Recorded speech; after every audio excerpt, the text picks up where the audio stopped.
In the quiet corners of a life, there lives a desire that was never spoken, a hand that almost reached, a word that almost escaped, a dream that was gently folded away like a letter never sent. Most people carry at least one such secret wish, pressed flat beneath years of duty, fear, or simple timing.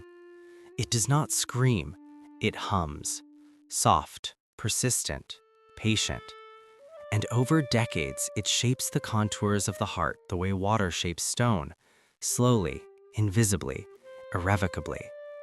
This is the story of repressed desire, not as tragedy, but as the quiet architect of who a person becomes when no one is watching. A child stands in the half-open bedroom door, light from the hallway spilling across the carpet like warm milk. It is late, past bedtime, and downstairs the adults are laughing at something on television.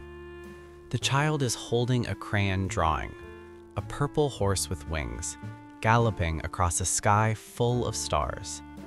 The horse is not a horse from any book. It is the child's own invention, born that afternoon while lying on the grass staring at clouds. The wish is simple and enormous: to ride that horse one day, to feel wind in the hair, to rise above the rooftops and never come down. The feeling arrives whole, luminous, undeniable. The heart beats faster, the palms tingle, the entire small body leans forward into the future.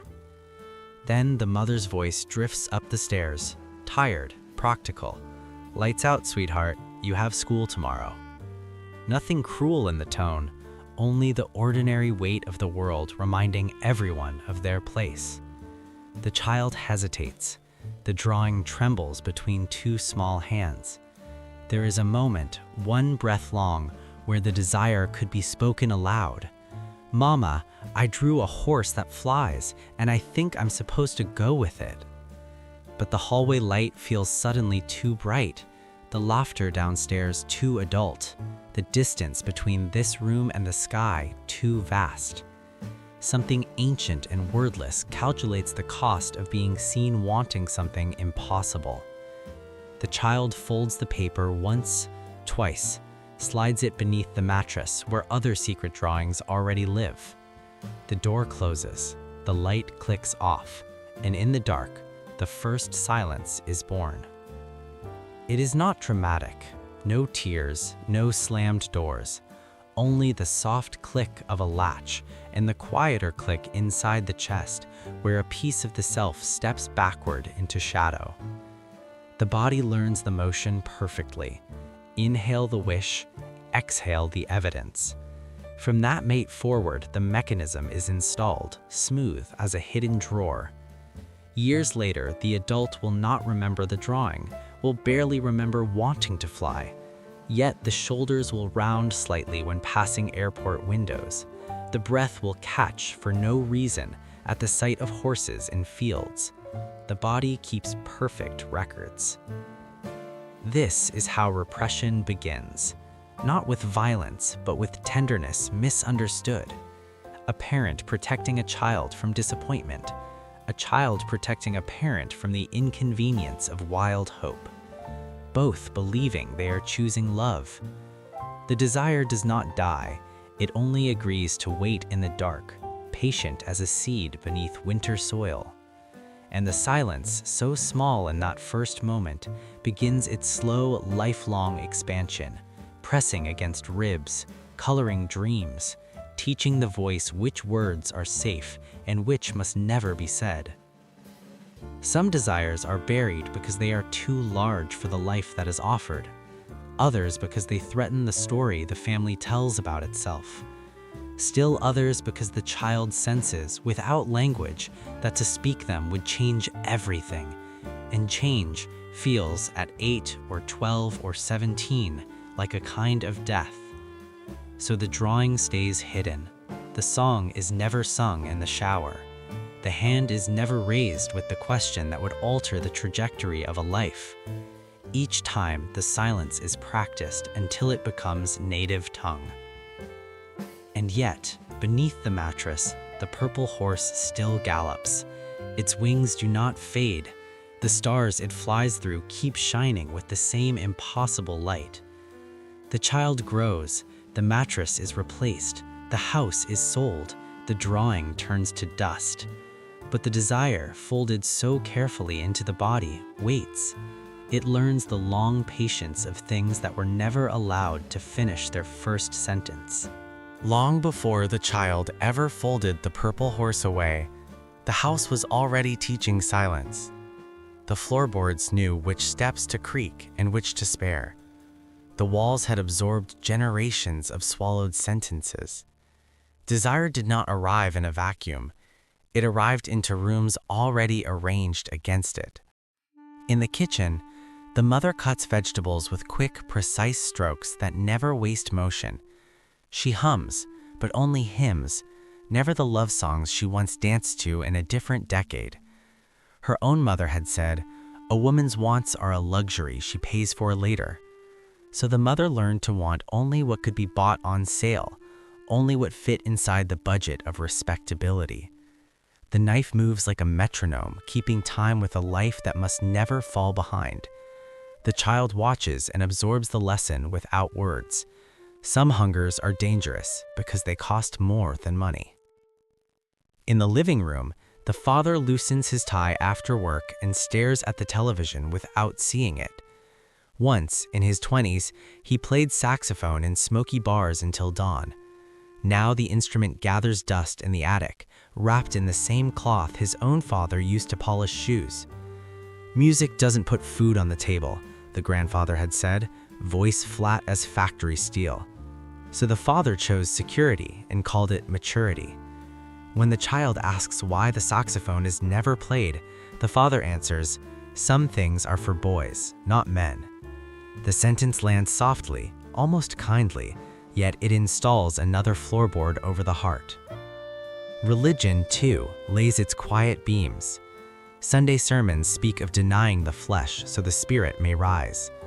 The child hears flesh and thinks of the tingling wish to fly, to dance, to press lips against the cheek of the classmate with gentle eyes. All of it suddenly categorized as temptation, as something to be wrestled down before God notices. The pew is hard.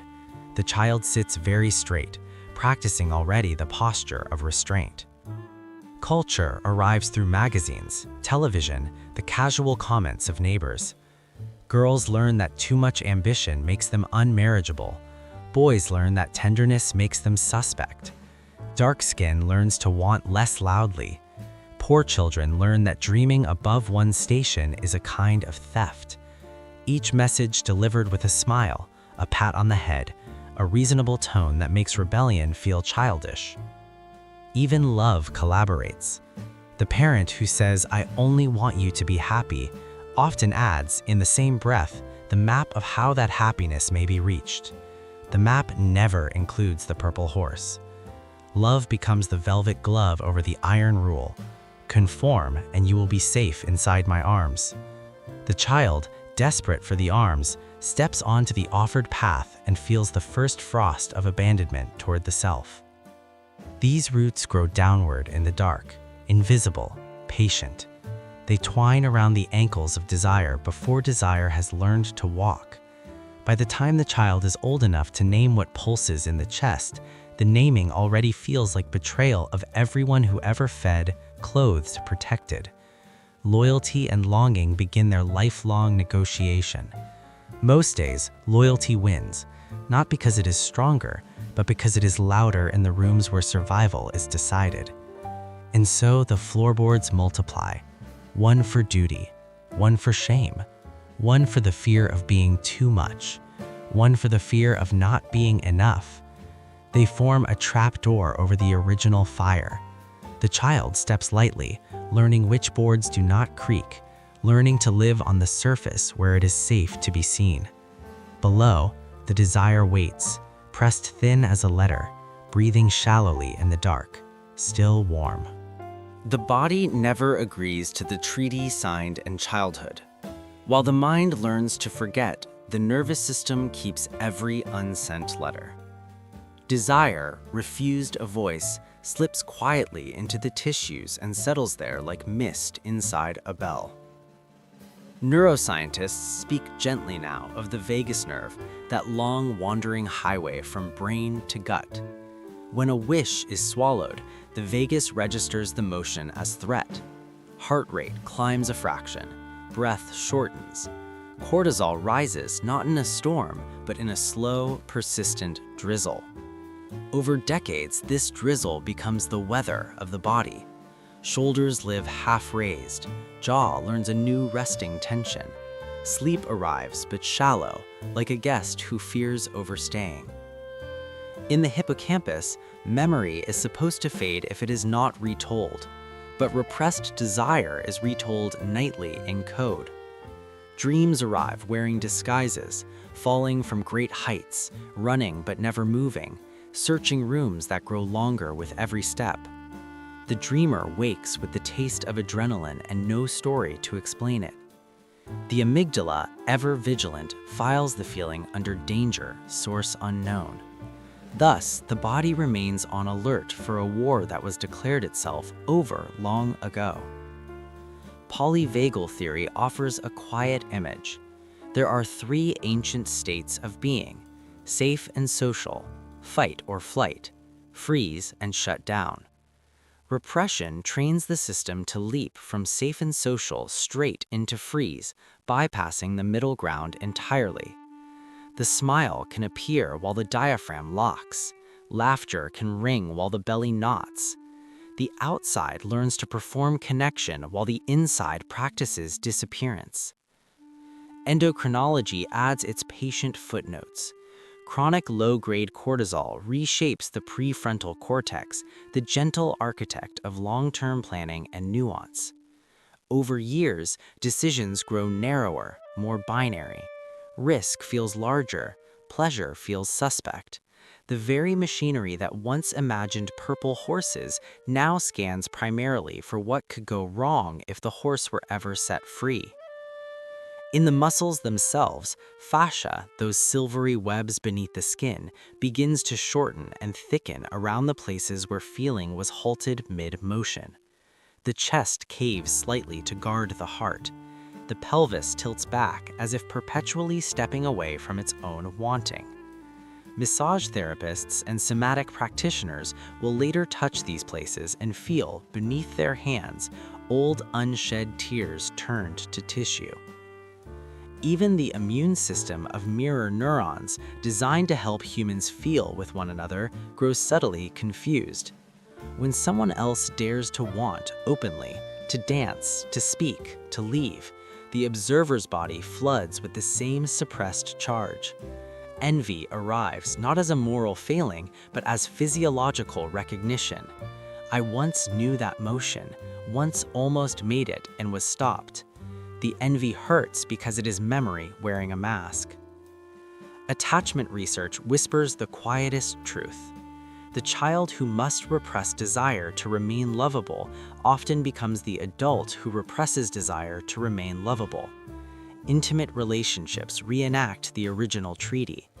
The partner's encouragement, "Tell me what you really want," is heard through the old filter and translated as "prove you can want nothing and still be chosen." The body obeys. Orgasm becomes polite.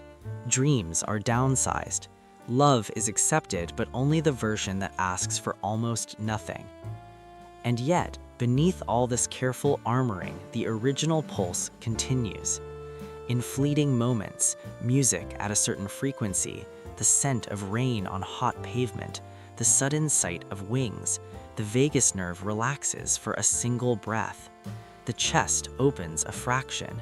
A tear forms without narrative. The body remembers it was once built for flight long before it was taught to stand still. The invisible physiology, then, is not punishment, it is evidence. Every tightened muscle, every cautious heartbeat, every dream of falling is a love letter written in the only language that was never forbidden, the language of the body keeping faith with the desire that was asked to disappear. By 30 or 40 or 60, the war has grown so quiet that most days it feels like peace. The adult wakes, drinks coffee, answers emails, kisses someone goodbye, all without noticing the low hum of skirmish beneath the skin. Yet the body is a battlefield where no blood is ever visible. On one side stands the constructed self, punctual, reasonable, praised for self-control. It speaks in measured sentences, chooses the safe career, the sensible partner, the vacation that requires no courage. Its armor is made of should and at least and better safe than sorry.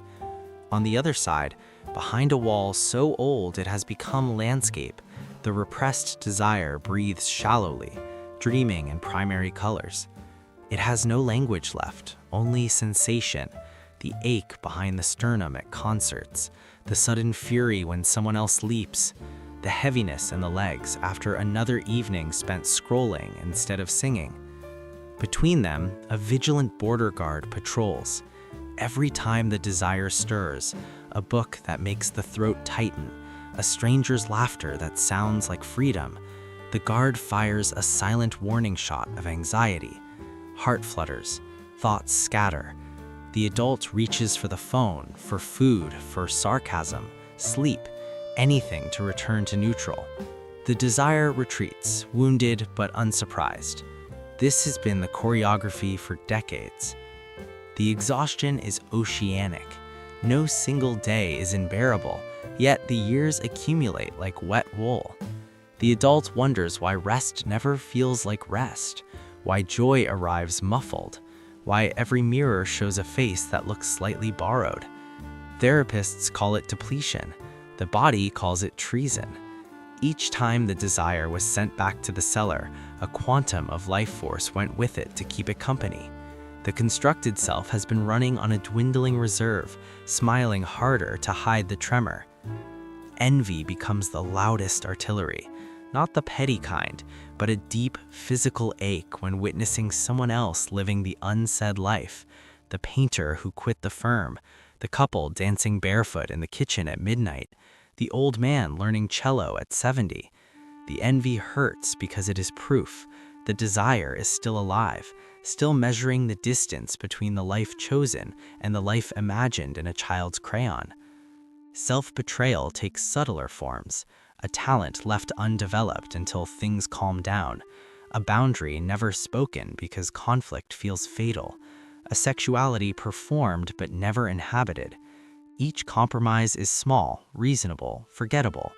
Together, they form a slow strangulation disguised as growing up. There are mysterious outbreaks, migraines that arrive only on birthdays, skin that flares when asked what you really want, panic in wide-open spaces where the old dream of flight suddenly remembers it has wings. Doctors find nothing wrong. The body is simply translating the war into the only dialect still permitted. And still, the constructed self believes it is winning. It points to the mortgage paid, the children raised, the absence of scandal.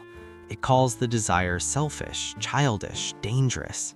It does not notice that every accusation is whispered in a voice trembling with fatigue. In rare, unguarded moments, the two sides almost touch. A song on the car radio, a sentence in a novel, the smell of the sea after years inland. For one breath, the guard looks away, and the desire leans forward, eyes bright with decades of patience. The adult feels something vast and terrifying rise in the chest, half grief, half greeting. Then the guard returns, doubled in strength, and the moment is labeled nostalgia or hormones or midlife crisis. The war resumes, quieter than before, because now both sides know how much is at stake. This is the true cost, not that the desire might destroy the life built, but that the life built is slowly destroying the desire, and the adult, caught between, learns to live with her gracefully, calling it wisdom. The crack almost always arrives disguised as loss. A parent's death, a marriage quietly ending, the body betraying itself with a diagnosis that cannot be negotiated away.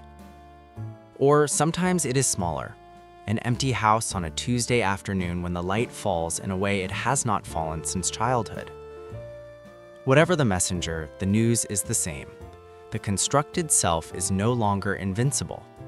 The border guard, exhausted from decades of vigilance, lowers the rifle for a single stunned moment. In that gap, the repressed desire steps forward, not as accusation, not as demand, simply as presence. It has waited so long that it no longer remembers how to be angry, it only knows how to be true.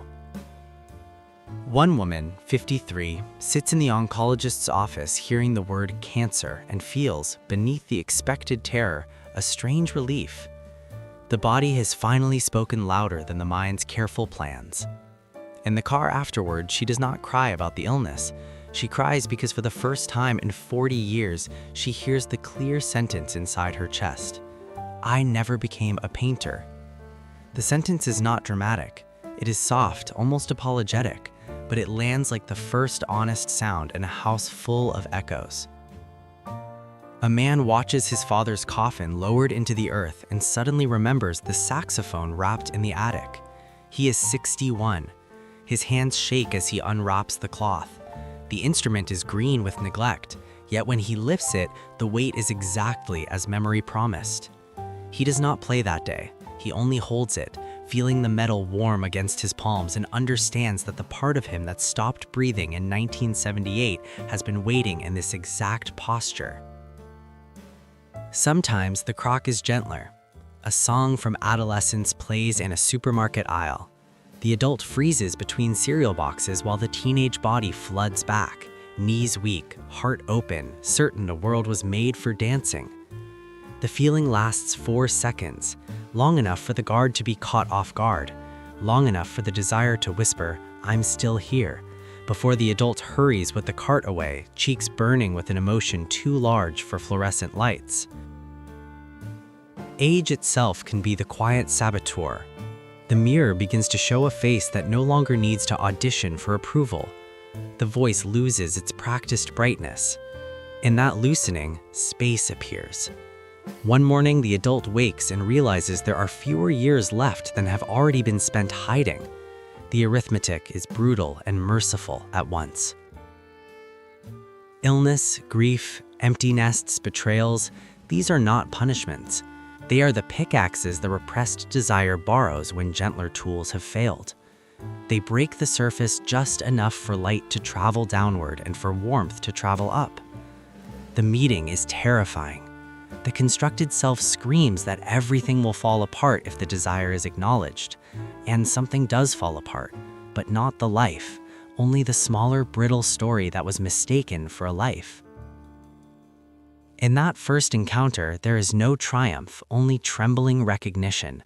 The desire does not ask to be fulfilled yet, it only asks to be seen without flinching. Most people cry, not from sadness, but from the shock of being reunited with a part of themselves they were certain had died. The tears taste like rain on long, dry soil. The crack, once made, does not close again. It widens slowly, the way dawn widens, and through it, the purple horse begins, very carefully, to unfold its wings. After the crack, nothing is dramatic.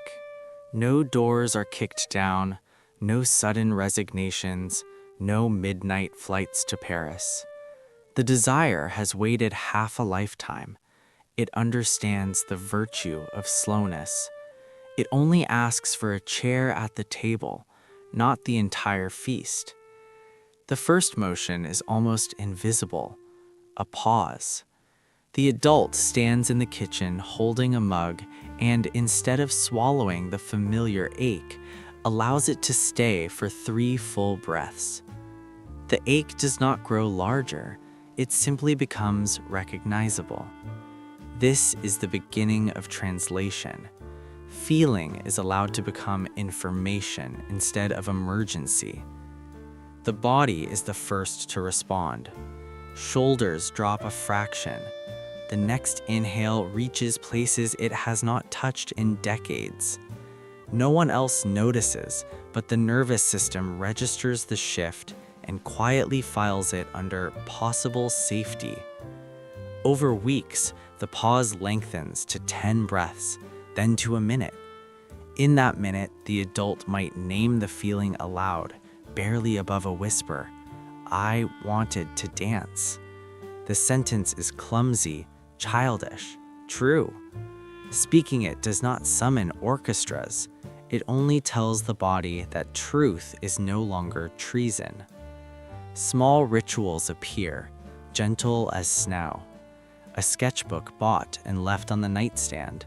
One watercolor brush cleaned for the first time in 30 years. A playlist of songs that once made the chest hurt too much to listen to. They are played at low volume while washing dishes. The desire is not asked to perform. It is only invited to keep company.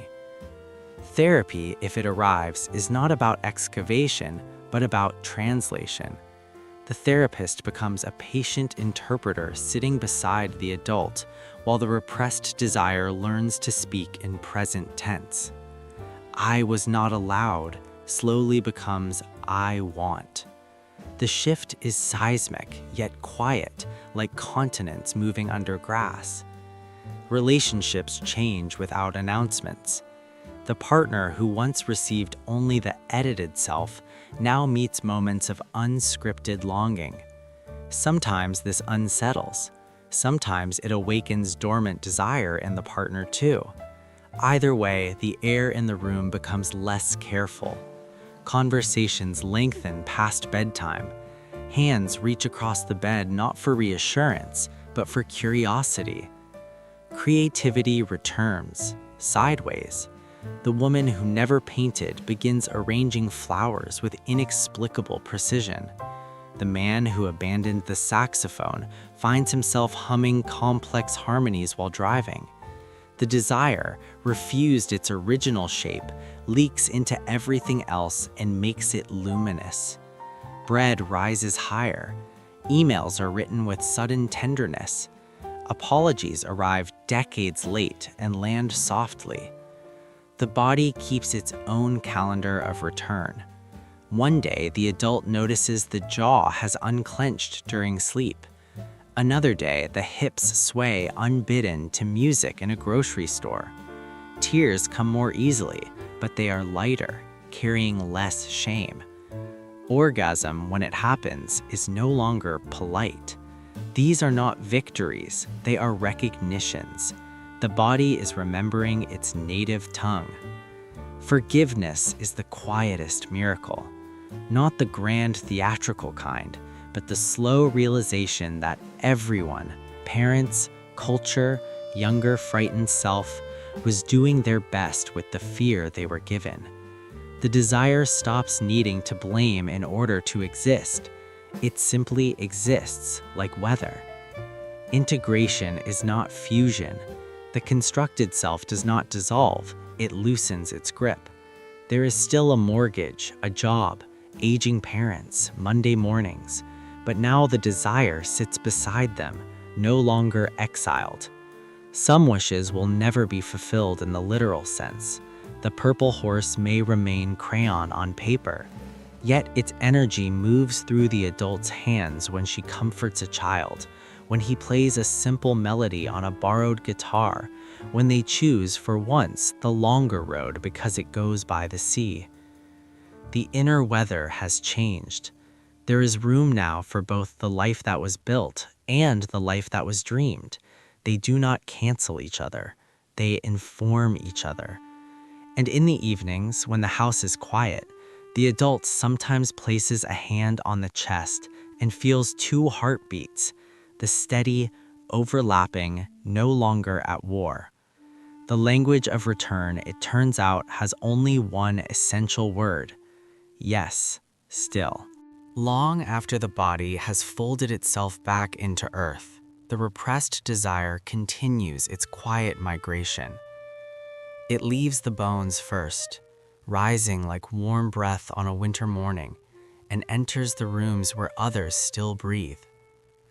A woman in her 80s dies without ever having painted the large canvases she imagined at 12. Years later, her granddaughter, who never met her, wakes from a dream of cobalt seas and buys oil paints on impulse. She does not know why the colors feel like coming home. She only knows the brush moves as if guided by hands older than her own. A man who silenced his saxophone at 25 is buried with it across his chest, a late private joke.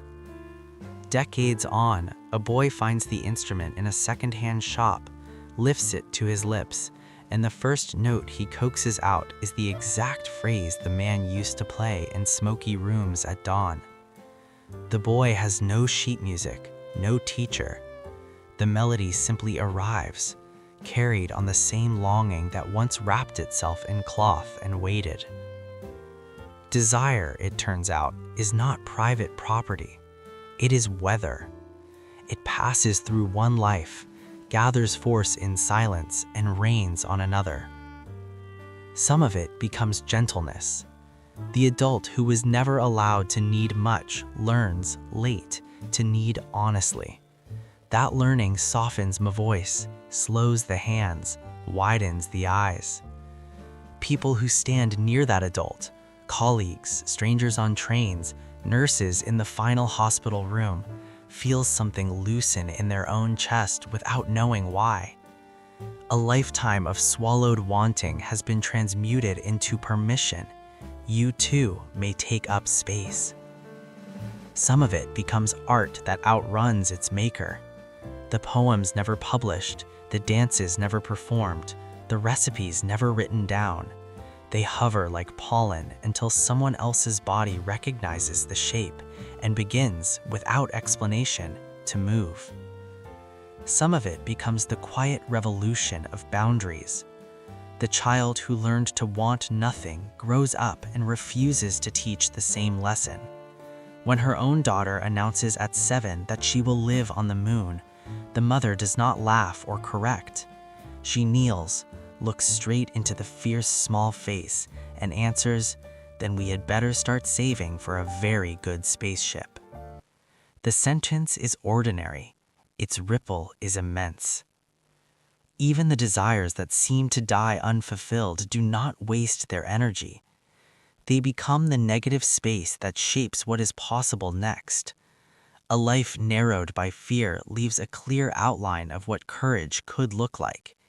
Another generation steps into that outline and finds it fits. In the end, the purple horse does fly. Not always in the sky the child imagined, but in the sudden laugh of a stranger who feels, for one unguarded moment, entirely free. In the brushstroke that lands exactly where the hand always secretly knew it should. In the elderly man who, on his last conscious day, lifts trembling fingers and traces wings in the air above his hospital bed. Nothing that was truly desired is ever lost. It only changes bodies, changes centuries, changes form. It moves through bloodlines and borrowed books and songs hummed by people who believe they invented the tune. It is the extra oxygen in every room where someone finally says yes to what they were told was impossible. And so the story of repressed desire is never a tragedy. It is a relay. A long, slow, invisible passing of the torch from one trembling hand to another, across continents of silence, until someone, somewhere, lifts it high enough to light the dark. The last sound is not a sigh of regret. It is the soft whoosh of wings that were folded for 100 years, finally, quietly opening.